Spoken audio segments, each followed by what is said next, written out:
चलिए इसके बाद नंबर इसी देखते नेक्स्ट एग्जांपल देखते हैं D6 के लिए। तो D6 के लिए यहाँ पे जैसे हम लोग एग्जांपल देखेंगे तो वो एग्जांपल आपको लेंगे यहाँ पे आपका आयरन के साथ में, ठीक है, हेक्सासाइनोफेरेट। इसमें D6 का एग्जांपल लेते हैं, जैसे कि यहाँ पे हम लोग एग्जांपल लिया हेक्सासाइनोफेरेट, हेक्सासाइनोफेरेट 4 माइनस आयरन, ठीक है। अब देखते हैं कि इसमें हमारा कैसे निकलती है, कि यहाँ पे फिर इसका ऑक्सीजन निकालोगे x प्लस हो जाएगा, तो क्या कितना निकालेगा x माइनस वन इक्वल कितना होगा -4, तो ये x इक्वल कितना हो जाएगा आपका यहाँ पे -4 प्लस 6, तो कितना निकला आपको +2 ऑक्सीजन स्टेट है ना, यहाँ पे x इक्वल कितना निकला आपका +2। अब इसका जो चार्जेस हुआ हमको पहले से पता है, आर का जो पहले इसमें वैलेंस इलेक्ट्रॉन देखेंगे 4s0 सॉरी 4s2, ये होगा 3d6 होता है, ठीक है। अब आयरन का +2 ऑक्सीजन स्टेट में निकालेंगे तो यहाँ पे हो जाएगा 4s0, यहाँ पे आपका कितना हो जाएगा 3d6, तो कितना निकल गया यहाँ पे आपका यहाँ पे 3d6 हुआ। जब इलेक्ट्रॉन पेयर करेंगे तो उस कंडीशन में आपका इलेक्ट्रॉन यहाँ पे हो जाएगा 1 2 3 4 1 5, ये आपका s और ये आपका कितना है आपका ये 4p, ठीक है। फिर इसके बाद आप देखेंगे 1 2 3 4 5, ये आपका 6, ठीक है। तो इस कंडीशन में क्या होता है आपका n इक्वल कितना हो गया आपका 4 हो गया, n इक्वल यहाँ पे 4, ये 3d का, ठीक। अब फिर क्या करेंगे, जब इसको लिगेंड को पेयर कराना है उस कंडीशन में क्या करेंगे, यहाँ पे इसका जो रहेगा है ना वो हो जाएगा आपका 1 2 3, यहाँ पे आपका 3d, ये 4s है और आपका 4p है, इस कंडीशन में 2 2 4 2 6, ठीक है, ये हो गया। अब इसके बाद यहाँ पे आपका क्या करेगा, लिगेंड यहाँ पे पेयरिंग पेयर होगा, ठीक है। तो यहाँ पे एक लिगेंड यहाँ पे एक लिगेंड, यहाँ पे एक लिगेंड, यहाँ पे एक लिगेंड, यहाँ आपका यहाँ एक लिगेंड। अब इस कंडीशन में यहाँ पे पूरा पेयरिंग ऑफ इलेक्ट्रॉन्स पेजेस है, ठीक है। अब पेयरिंग ऑफ इलेक्ट्रॉन पेजेस के साथ साथ यहाँ पे क्या करते हैं, जैसे आपका यहाँ पे इस लिगेंड के रूप में नंबर 4, और यहाँ पे क्या करते हैं N2 में है ना, यहाँ पे क्या करेंगे कोई भी नंबर ऑफ जीरो है, कोई भी इलेक्ट्रॉन प्रेजेंस नहीं है, ठीक है। तो कोई भी इलेक्ट्रॉन प्रेजेंस नहीं होने के साथ क्या हो जाएगा, इसका वैल्यू आपका 0 हो जाएगा, ठीक। अब क्या करेंगे, सीधा सीधा इसको कैलकुलेट कीजिए, इसका मीक वैल्यू को कैलकुलेट करना है, तो यहाँ पे आपको पीएस ये आपको डायमेट्रिक रूप में देगा इस कंडीशन में, तो इस कंडीशन में पैरामेट्रिक कैसे, देखिए म्यू एस निकालना है तो हो जाएगा अंडर रूट एन, हो जाएगा n प्लस 2, हो जाएगा अंडर रूट, इसके लिए निकालेंगे 4 हो जाएगा आपका यहाँ पे n 4 प्लस 2, ठीक है। तो ये निकलता है 24, तो अभी निकाला 24 के लिए हम लोग कितना निकाला था 8 पॉइंट समथिंग कुछ वैल्यू निकाले थे है ना, 24 के लिए 24 के समथिंग इसमें आपका निकाला जो वैल्यू हम लोग पहले देखे थे उसका वैल्यू इतना रहेगा, ठीक है। ये जो वैल्यू रहती है, ठीक। उसके बाद यहाँ पे जीरो के लिए निकालोगे, जीरो के लिए ये समथिंग कितना आएगा 8 पॉइंट समथिंग कुछ आता है, इसको देख लीजिएगा आप लोग, ठीक है। इसमें आप दूसरा जीरो के निकालेंगे तो अंडर रूट कितना हो जाएगा आपका, ये जीरो के मान से निकालेंगे, जीरो के मान से निकालने के लिए क्या करना पड़ेगा, सॉरी ये आपका होता है 4.8, अब जीरो के निकालोगे तो कितना हो जाएगा एन है ना, ये जीरो हो जाएगा टोटल सबका वैल्यू, इसके लिए कितना होगा आपका ये इसके वैल्यू के लिए निकालोगे तो फिर इतना वैल्यू आएगा आपका 0 वैल्यू, ठीक। तो ये कंडीशन होता है आपका किसके लिए होता है आपका D6 के लिए। अगर हम D7 की बात करें तो D7 के लिए क्या करना पड़ेगा आपको, सबसे पहले फर्स्ट इसमें एग्जांपल लेंगे D7 के लिए, यहाँ पे हेक्सासाइनो हेक्स में लेंगे आपका हेक्सा नाइट्रो कोबाल्ट 4 माइनस है, हाँ इसमें निकलता है इसका D7 का,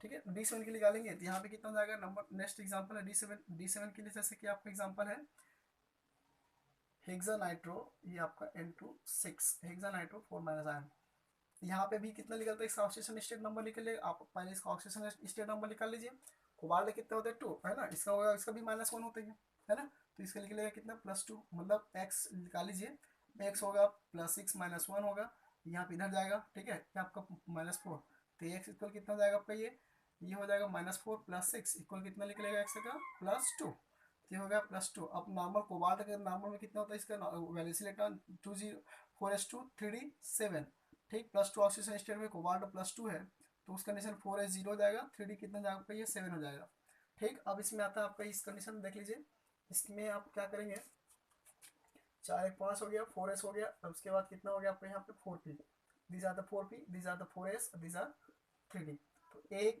2 3 4 5 6 आपका ये 7 हो गया, तो यहाँ पे n इक्वल कितना निकला आपका 3 निकला, ठीक। अब दूसरा में इसमें पेयर के रूप में रखेंगे ग्राउंड स्टेट, अब यहाँ पे क्या हो जाएगा एक्साइटेशन स्टेट में, तो 2 2 4 और 2 6, ठीक है 6 हुआ, एक आपका 7 हो गया, सॉरी यहाँ पे कितना 2 2 4 2 6, ठीक है, एक इलेक्ट्रॉन यहाँ पे आएगा, इस कंडीशन में जब हम लोग देखते हैं, ठीक, यहाँ भी क्या करते हैं कोई भी इलेक्ट्रॉन प्रेजेंस नहीं होता, 7 प्रेजेंस है ना, 2 4 2 6 1 7, ये इलेक्ट्रॉन यहाँ पे रहेगा। ठीक, अब देखिए इस कंडीशन में यहाँ पे जो हमारा इलेक्ट्रॉन जो पेयर होती है तो सीधी सीधी बात होती है कि यहाँ पे क्या करते हैं, एक अनपेयर्ड इलेक्ट्रॉन प्रेजेंस है। ठीक है, यहाँ पे कितना आपका होता है, आपका एक अनपेयर्ड इलेक्ट्रॉन ग्रुप में प्रेजेंस होगा। तो एक अनपेयर्ड इलेक्ट्रॉन प्रेजेंस यहाँ पे दिखता है, तो उस कंडीशन में क्या करते हैं, यहाँ पे कितना हो जाएगा, n इक्वल आपका 1। ठीक, n इक्वल 1 है, तो उसमें क्या करते हैं कि यदि इसकी बात जब हम लोग किया जाता है एक कंडीशन में, ये क्या करेगा, एक इलेक्ट्रॉन जो अनपेयर्ड ग्रुप में प्रेजेंस है ना, अब उसमें हम लोग ये क्या करता है, जंप उधर करता है 5s के रूप में, ये 5, ये होता है 5s के रूप में। यहाँ पे किसके रहता है आपका, ये ऑर्बिटल लिगेंड के लिए। यहाँ पे आपका क्या करेगा, 5s का रहेगा। तो यहाँ पे एक लिगेंड, यहाँ पे एक लिगेंड, यहाँ एक लिगेंड, यहाँ एक लिगेंड, यहाँ एक लिगेंड, यहाँ है कितना आपके पास यहाँ पे नंबर ऑफ, केवल 1 इलेक्ट्रॉन 5s। ये क्या करता है, यहाँ पे ऑर्बिटल से यहाँ पे कोई इस तरह करने की प्रेजेंस नहीं आता, क्योंकि आपको क्या करना है, लिगेंड भरना है किसमें, ऑक्टेट कॉम्प्लेक्स में। तो आने वाले जो रहता है ना ऑर्बिटल, उसमें क्या करता है, जंप करता है, जिसमें एक इलेक्ट्रॉन यहाँ पे प्रेजेंस होती है। ठीक, ऑक्टेट कॉम्प्लेक्सेस में। अब देखिए यहाँ पे 3 तरह हो गया, म्यू एस आप निकालोगे तो यहाँ पे आपका 3 3 + 2। ठीक है, तो ये निकलेगा आपका 3, यहाँ पे निकालेंगे तो सीधा सीधा कितना जाएगा, ये आपका हो जाएगा 15 है ना। तो 15 का निकाल सकते हैं आप। फिर उसके बाद निकालेंगे यहाँ पे एक के लिए, तो एक के लिए कितना निकलेगा, यहाँ पे हो जाएगा इसका वैल्यू 1 + 2। ठीक है, तो निकलेगा आपका 3। ठीक, तो 15 और 3 के जब वैल्यू निकालते हैं तो इस कंडीशन में इसमें आपका 15 का वैल्यू जो रहेगा वो आपका रहेगा, इसमें आपका रहता है 3.8 प्रिपेयर करते हैं, और इसका जो 3 का रहता है ना, वो अभी निकाले हम 3 में, ये निकलता है आपका 1.7 निकलता है। ठीक, तो इस कंडीशन में भी हम इसको निकाल सकते हैं। अब उसके बाद आता है आपका ऑक्टाहेड्रल कॉम्प्लेक्सेस के लिए, सॉरी D8 के लिए। तो D8 के लिए आपको क्या करना, फिर इसमें 5s में जाएगा। ठीक है, तो D8 में आपका जो ऑर्बिटल स्टेजेस होगा वो क्या करता है, आपको देखिए।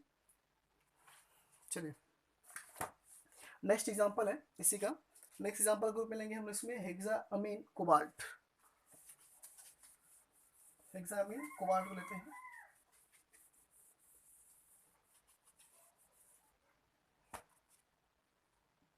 D8, इसमें एग्जांपल है हेक्साअमीन कोबाल्ट।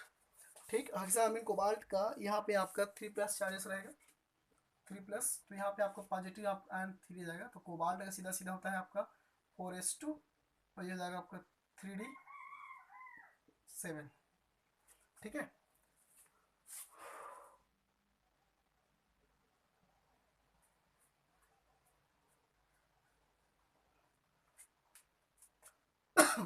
एक्चुअल में यहाँ पे ऐसा नहीं रहेगा। चलिए दूसरा एग्जांपल रखते हैं इसमें, कोबाल्ट का ही, कोबाल्ट के साथ में आप यहाँ पे यहाँ लिख सकते हैं हेक्साअमीन प्लस चार्ज आयंस। ठीक है, 1 एक केवल एक है, तो इसमें आप लिख लेंगे इसका केवल ऑक्सीडेशन स्टेटस का +1 की चार्जेस मिलेगा। तो उस कंडीशन में आपका यहाँ पे कोबाल्ट का +2, ये हो जाएगा 3d8।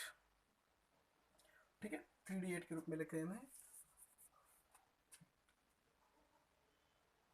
ठीक है, ये कोबाल्ट का 2+ प्लस आयन के रूप में रहेगा। तो कितना निकलेगा आपका यहाँ पे, सॉरी 3d7, इसको निकालिए कॉपर के साथ में NS।